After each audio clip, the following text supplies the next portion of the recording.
Hello everyone, my name is Kritika. तो आज हम पढ़ेंगे अर्ली वैदिक एज के बारे में। जैसे कि हमने पढ़ा, जो वैदिक पीरियड है उसको दो पार्ट्स में डिवाइड किया गया है। एक है हमारे पास अर्ली वैदिक पीरियड और उसके बाद दूसरा जो है वो है लेटर वैदिक पीरियड। तो आज जो हम पढ़ेंगे दैट इज़ अर्ली वैदिक एज। तो अर्ली वैदिक एज में अगर हम बात करें तो इसकी टाइम ड्यूरेशन क्या है, 1500 BC टू 1000 BC। अब सबसे पहले हम जो टॉपिक डिस्कस करेंगे वो है पॉलिटिकल ऑर्गेनाइजेशन। फिर हम वहाँ के एडमिन, रिलीजन, इन सब चीज़ों के ऊपर डिस्कशन करेंगे। तो स्टार्ट करते हैं पॉलिटिकल ऑर्गेनाइजेशन से। तो अर्ली वैदिक पीरियड में क्या होता था, ट्राइबल्स होते थे। तो जो ट्राइबल्स में क्या होता था, एक ट्राइबल का चीफ होता था जो हर तरह के वॉर में लीड करता था और ट्राइब के मेंबर्स को। और जो वॉर्स होते थे वो जनरली कैटल्स के लिए होते थे, ठीक है, पशुओं के लिए होते थे, क्योंकि वो लोग जो थे बेसिकली पशुपालन से अपनी ज़िंदगी वहाँ पे निर्वाह करते थे। तो अर्ली वैदिक as had a tribal polity in which tribal chief led wars for kettles। और जो हमारे पास उस ट्राइब का चीफ होता था वो उस पूरे के पूरे ग्रुप को प्रोटेक्ट भी करता था। एंड अगर हम उस टाइम की बात करें तो राजा के पास कोई ऐसे आर्मी नहीं होती थी, all the time standing army. तो क्या करते थे, जो विलेजर्स होते थे वही पार्टिसिपेट करते थे किसी भी तरीके के कोई भी युद्ध में, जो भी वॉर्स होते थे उसमें। अब अगर हम आज की पॉलिटिकल ऑर्गेनाइजेशन की बात करें तो कुछ इस तरीके से है। सबसे पहले हमारे पास आते हैं विलेज। तो जब कुछ विलेज मिलते हैं तो बनता है ब्लॉक, कुछ ब्लॉक्स को मिला के बनती है डिस्ट्रिक्ट, फिर कुछ डिस्ट्रिक्ट्स को मिला के स्टेट बनती है और स्टेट को मिला के क्या बनता है, नेशन या फिर कंट्री, राष्ट्र। अब अगर हम चले जाएं वैदिक काल में तो अर्ली वैदिक पीरियड में हमारे पास पॉलिटिकल ऑर्गेनाइजेशन कुछ इस तरीके से था, जैसे यहाँ स्लाइड में भी दिखाया है। सबसे पहले आते थे कुला। कुला मतलब फैमिली, कुल। और जो कुल का हेड होता था उसे क्या कहते थे, कुलापा। फिर उसके बाद ग्रामा। ग्रामा मतलब विलेज, गांव को कहते हैं। गांव का जो हेड था उसको क्या कहते थे, ग्रामनी। उसके बाद आते थे विस, क्लैन, जो कि बहुत सारे विलेजेस को मिला के बनते थे। और वहाँ का जो हेड होता था उसे क्या कहते हैं, विस्पति। उसके बाद है जना। जना इज़ पीपल और हम इसको ट्राइब भी कह सकते हैं। और ट्राइब का जो हेड है उसे कहते थे गोपा या गोपति। फिर कुछ एक जो है जना को मिला के बनता है राष्ट्र। राष्ट्र मीन्स कंट्री, और जो कंट्री का हेड है उसे कहते थे राजन। राजन मीन्स राजा और दी किंग, ठीक है। ये है उस समय का पॉलिटिकल ऑर्गेनाइजेशन। अब नेक्स्ट हम बात करते हैं एडमिनिस्ट्रेशन की।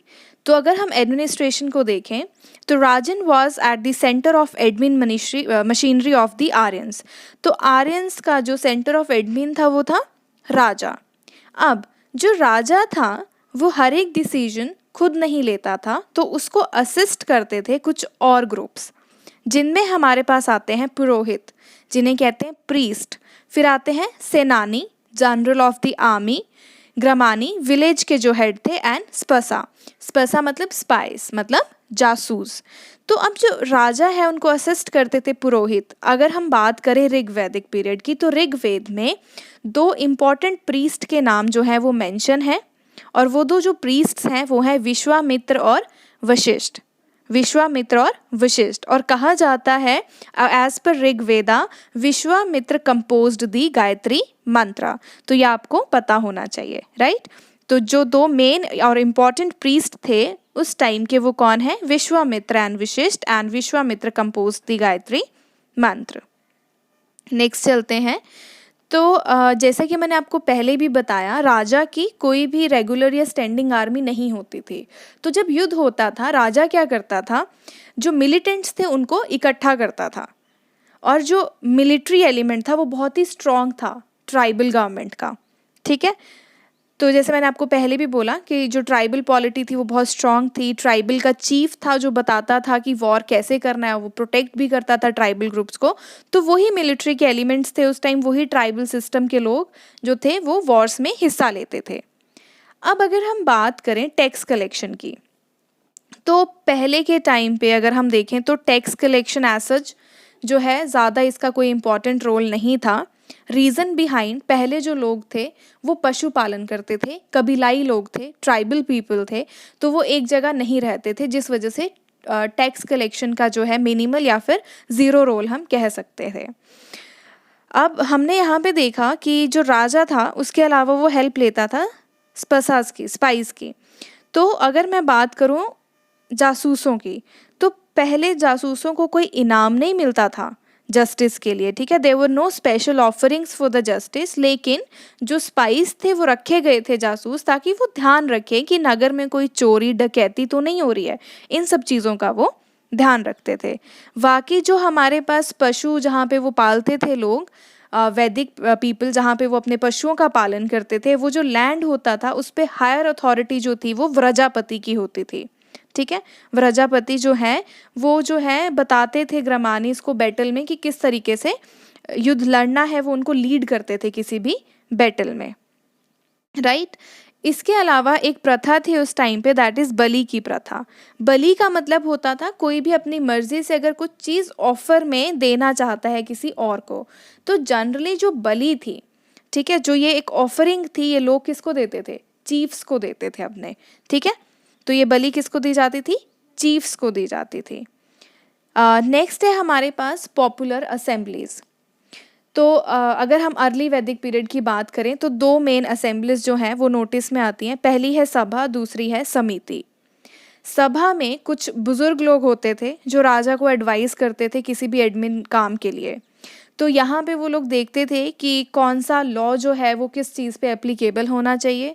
अगर कोई क्रिमिनल केस हुआ है, किसी ने कोई गलती की है, तो उसको उसकी क्या सज़ा मिलनी चाहिए। तो बुजुर्ग लोग जो थे, एल्डर्स जो थे, वो एडवाइस करते थे राजा को इसमें। और सभा का एक हेड होता था जिसको बोलते थे सभापति। अब दूसरी जो कमेटी थी, दूसरी जो असेंबली थी, वो थी समिति। समिति में जो थे आम लोग, कॉमन पीपल पार्टिसिपेट करते थे। तो जनरली ये पॉलिटिकल इश्यूज को डिस्कस करते थे। और इनफैक्ट जो राजा का इलेक्शन होता था वो भी समिति के मेंबर्स जो थे वो वोट डाल के करते थे। मतलब पहले जो है राजा वो इलेक्शन के थ्रू चुना जाता था, ना कि राजा का बेटा राजा बन जाता था। तो एक प्रॉपर इलेक्शन प्रोसेस होता था, समिति सभा बैठते थे और वो चुनाव होता था, फिर जो है राजा चुना जाता था, जिसकी वजह से राजा के रिस्पॉन्सिबिलिटी होती थी प्रजा का ध्यान रखना। और जो समिति का हेड होता था उसे कहते थे पति, ठीक है। अगर मैं बात करूं यहाँ कॉमन पीपल की जो ये असेंबली थी, इसमें औरतों को भी इक्वल अधिकार थे जितने कि पुरुषों को थे। क्लियर है इतना? तो अब आते हैं हम सोसाइटी पे। तो ऋग वैदिक पीरियड में हमारे पास 4 वर्णों को डिफाइन किया गया है।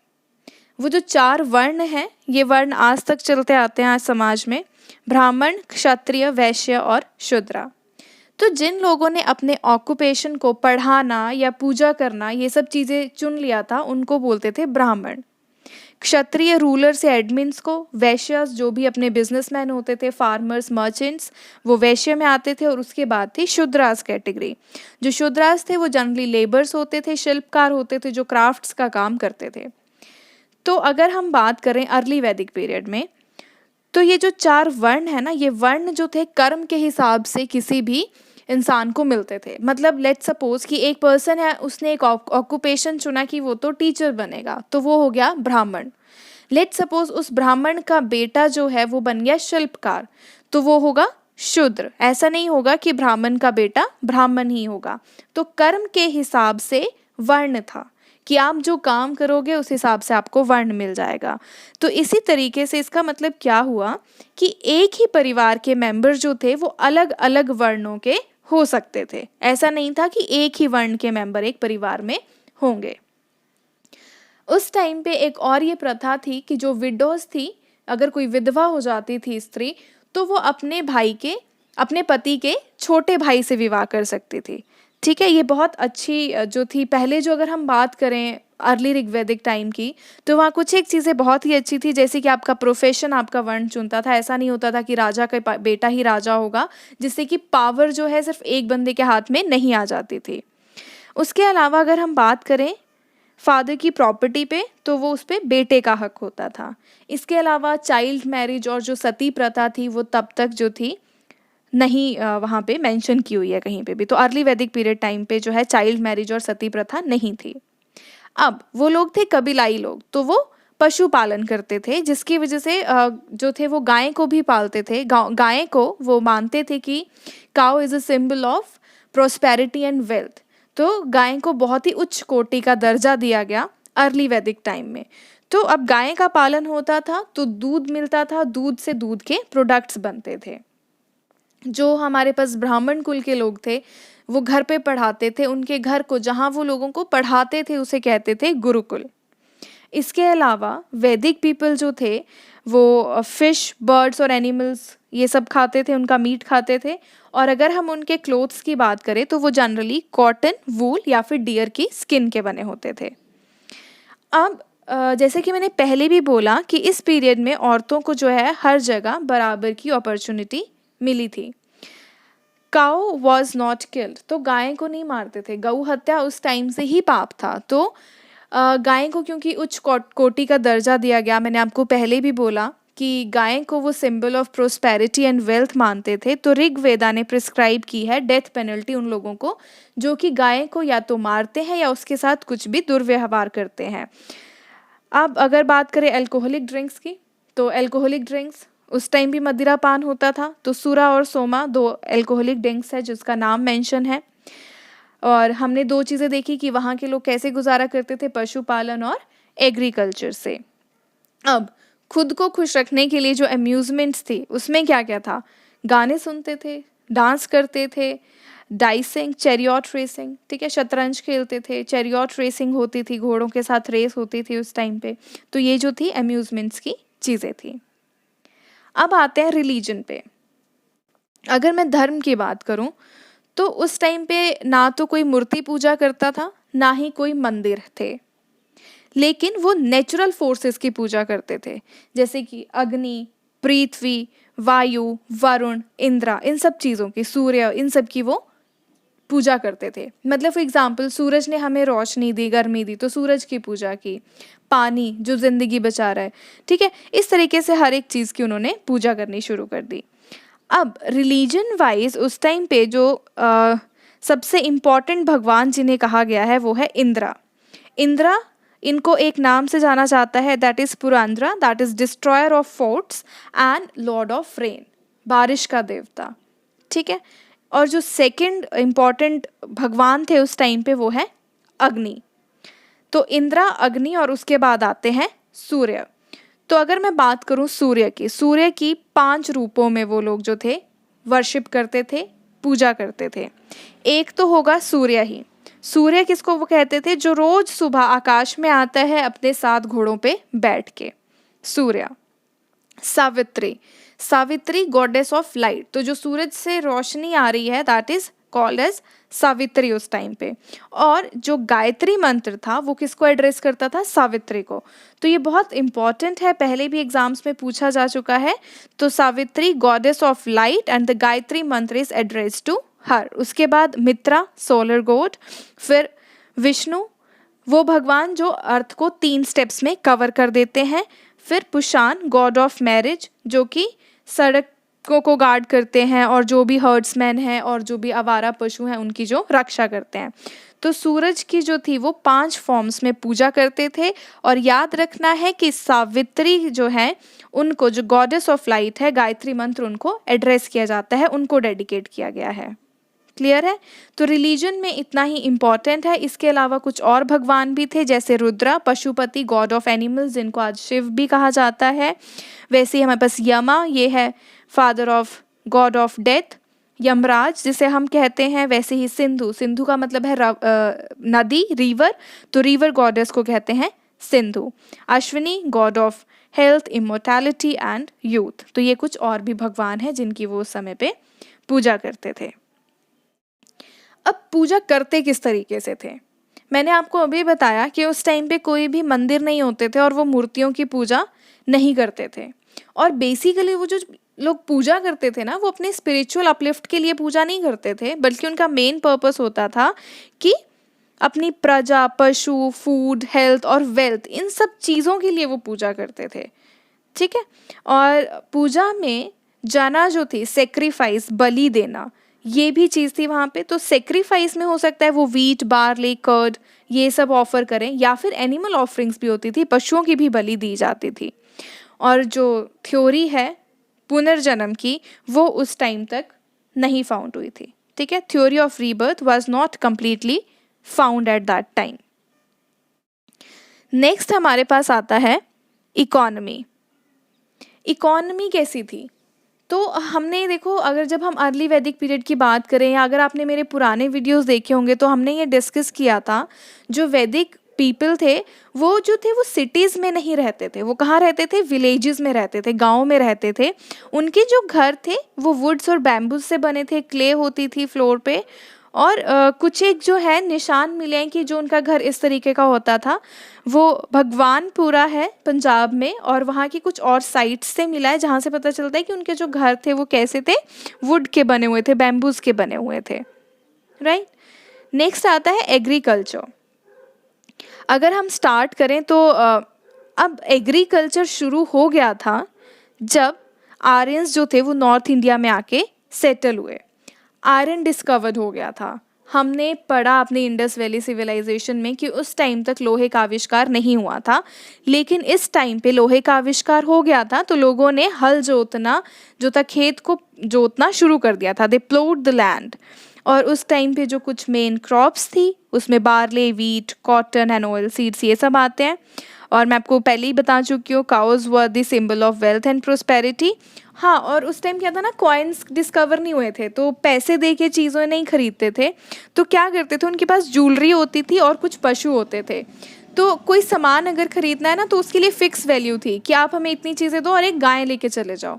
तो जो काउ थी, it was the medium of exchange उस टाइम पे। इसके अलावा और भी जानवर थे जिनको उन्होंने डोमेस्टिकेटेड करके रखा था, horse, goat, dog and sheep. तो डॉग्स तो पहले से ही इंसानों के साथ है। अब क्राफ्ट्स की बात करें तो हाँ, वो लोग वीव करना जानते थे, कारपेंट्री एक ऑक्यूपेशन था, स्पिनिंग करते थे, कपड़े बनाते थे। फिर पोर्टर्स थे जो अलग अलग तरीके के वेसल्स बनाते थे। गोल्डस्मिथ्स थे, ज्वेलरी बनाते थे, क्योंकि ज्वेलरी और पशुओं के साथ ही चीज़ों का एक्सचेंज होता था, मैंने आपको बताया। तो कॉइन्स तो थे नहीं, तो ज्वेलरी और काउ जो थे मीडियम ऑफ एक्सचेंज थे और उनकी फिक्स्ड वैल्यूज़ थी। तो इसके साथ अर्ली वैदिक पीरियड हमारा कंप्लीट हो गया। अब हम नेक्स्ट जो है आगे मूव करेंगे और लेटर वैदिक पीरियड के बारे में पढ़ेंगे। आई होप जो हमने आज पढ़ा आपको वो अच्छे से समझ आ गया होगा, और ये बहुत इंपॉर्टेंट है in terms of UPSC examination, SSC, JEE examination. अगर आपके कोई भी डाउट्स हैं आप वो कमेंट सेक्शन में लिख सकते हो। आपको ये लेसन पसंद आया तो प्लीज़ लाइक करना, चैनल को सब्सक्राइब करना, ताकि आपको नोटिफिकेशन मिलता रहे मेरे आने वाले नए वीडियोस का। Thank you for listening and have a good day.